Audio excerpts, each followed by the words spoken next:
Hey guys, so this is my 35-week pregnancy vlog. I'm 35 weeks today. Today is February 28th. Depending on when you're watching this and when I get this video put up, because I have so much going on right now. But I'm going to try to get it put up either tonight or tomorrow. It takes a few hours for it to upload, so I'm not sure when you'll get this, but today I'm filming and it's 35 weeks. So I was going to film it on my webcam, but I've been doing that a lot lately and the quality sucks. And I just wanted to have at least a few videos that are somewhat good quality. So yeah, okay, so I'm 35 weeks and I already did a vlog or a blog post down on my blog, and I'll link that below if you guys want to check out that. If I ever skip, well, I skip blog posts too sometimes, but if I ever skip a blog or a vlog on here, usually I have a post on my actual blog at katherinegilkey.blogspot, so you can look at that too. That's kind of like my journal. I do a lot of personal venting and stuff like that on there too. And you can read more about my story and my life and all that. So, excuse me because I can't talk without getting completely out of breath lately, but I'm still a little congested and sick, just like I've been the whole pregnancy. I go back to the doctor at 36 weeks, so next Thursday I have a doctor's appointment, and she will check my cervix if I want her to, and I do. I want to find out if I'm any more dilated. Hopefully I am. Hopefully something's going on, because I've been getting a lot of pelvic pressure. Sometimes I'll get these sharp pains where I feel like I barely can walk through them. I don't know what they are. I never had those with Landon, but they hurt pretty bad, and they're low, and they're kind of like in your groin area, in your pelvic. Those hurt pretty bad. So I've been getting a lot of those. I've been getting, the past 2 days, my hips have hurt so bad. I've had to lay on heating pads and just barely move. I'm just so sore. My body is so sore. I carry really low, so I think that's a lot of the pressure. But if I'm sitting straight up, I feel like I can't breathe very well either. So I'm just uncomfortable. I'm just very physically uncomfortable, and it's hard. It's so hard keeping up with Landon right now, and I feel guilty, but I've been short-tempered and just tired, and I'm not sleeping well. So I'm getting tons and tons. I'm getting one right now. Braxton Hicks contractions. I'm pretty sure they're Braxton Hicks. I don't know, because I'm already dilated, so sometimes I get real ones. I don't know. But anyways, I'm getting lots of those. They go away, so obviously it's not real labor, but it's more of like an annoyance. Landon's been sleeping in my bed lately. He's been having really bad nightmares, so I'm going to talk to his doctor about it on his his 4-year-old checkup, which is in like 2 weeks, because he's never really had that issue, and now he's like, I can hear him in his room like screaming in his sleep. So he's been laying with me a lot at night. I just want him close to me. I want to be able to get to him, and it's hard for me to get in and out of the bed these days. So he's been laying with me. That's definitely a habit I better nip in the bud real fast, because when this baby comes, obviously she's sharing a room with me, and I don't want him losing sleep and all that. So I keep telling him he's going to have to get back in his bed. But yeah. And the other night, Landon had a really nasty stomach bug. So it was actually 2 nights ago. It was more just like his stomach was cramping so bad, and he was hurting so bad, and just crying and miserable. And it's like that helpless feeling you have as a mom, is you just want to make them better. You want to take their pain away, and there was really nothing I could do for him. He had horrible diarrhea.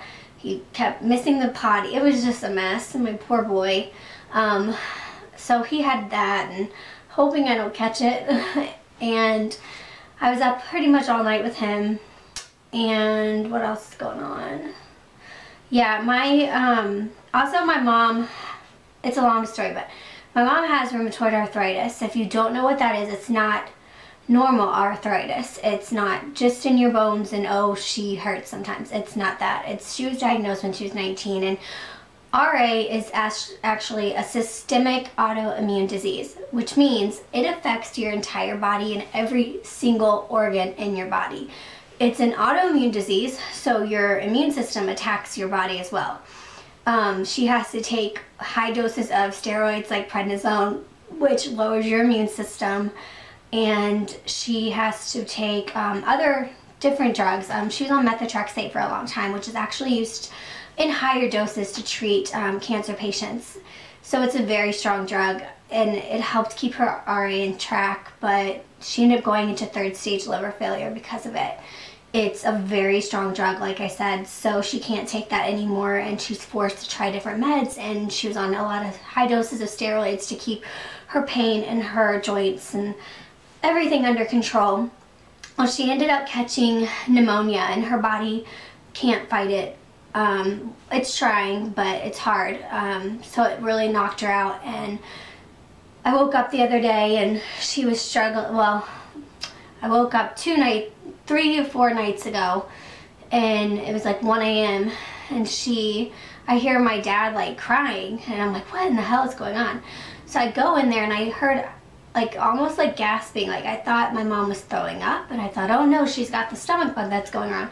So I go in the bathroom, and she's out, like completely collapsed onto the floor, and my dad's holding her, and she's not breathing, and she starts to breathe, and it's like gasping for air kind of breath, and she's unconscious. And so I called 911, and she ended up waking up before they got here, but she was still up pretty out of it. And I took her blood pressure, and it was really low. It was down in like 98, and then it had dropped to 60 over, I can't remember the bottom number, but if you know anything about blood pressure, that is extremely low. And just the gasping for air, that doesn't usually happen if you're just passing out from your blood pressure. So it was scary. It was really scary. She ended up going to the hospital. She stayed there for like 2 days, and they did all kinds of tests, and everything was normal, and they couldn't really find anything. They did notice that her oxygen level was down in the 80s, which is pretty low. You want your oxygen to be 95 to 100. And she was running low, and had some tightness in her chest. And they thought, okay, well maybe she has COPD. They sent her home on breathing treatments and everything. And I better cut to this story, because obviously this isn't about my mom. It's a pregnancy vlog, but this has been affecting me a lot this week. But she ended up coming home on breathing treatments. They tried her on a new blood pressure med. She seemed okay, no fevers, nothing. And I was giving her treatments 3 times a day. And then suddenly she woke up, I can't even remember the day, a couple days ago. It was like struggling for air again, and wasn't making sense, like very, very confused. And as in nursing, as it's an LPN, I do know that a sign of hypoxia and low oxygen is you get very confused and lethargic. So I ended up taking her temperature, and she was 104.5. So that's a very high temperature. I took her blood pressure, and blood pressure was normal. It was around 120 over 80. Her heart rate was 130. So that was way too fast. But then again, when you can't breathe, your heart rate gets elevated. So I gave her a breathing treatment, and ended up taking her to the ER, and they found out that she has severe case of pneumonia. Her whole right lung is completely infected. And she also has sepsis on top of that. Sepsis is an infection that a lot of elderly people can get. Anyone can get it, but it's more dangerous in elderly and people with autoimmune disease or a weakened immune system, which would be like my mom. And she is 63 years old. But so it's basically when your body is trying to fight another infection, such as the pneumonia, it turns into sepsis, and it gets into your blood. So sepsis is actually systemic as well. It means it's all through your body. And then it starts to attack other organs and fail your other organs. They noticed that her troponin levels were extremely high, and that indicated that she had a mild heart attack as well.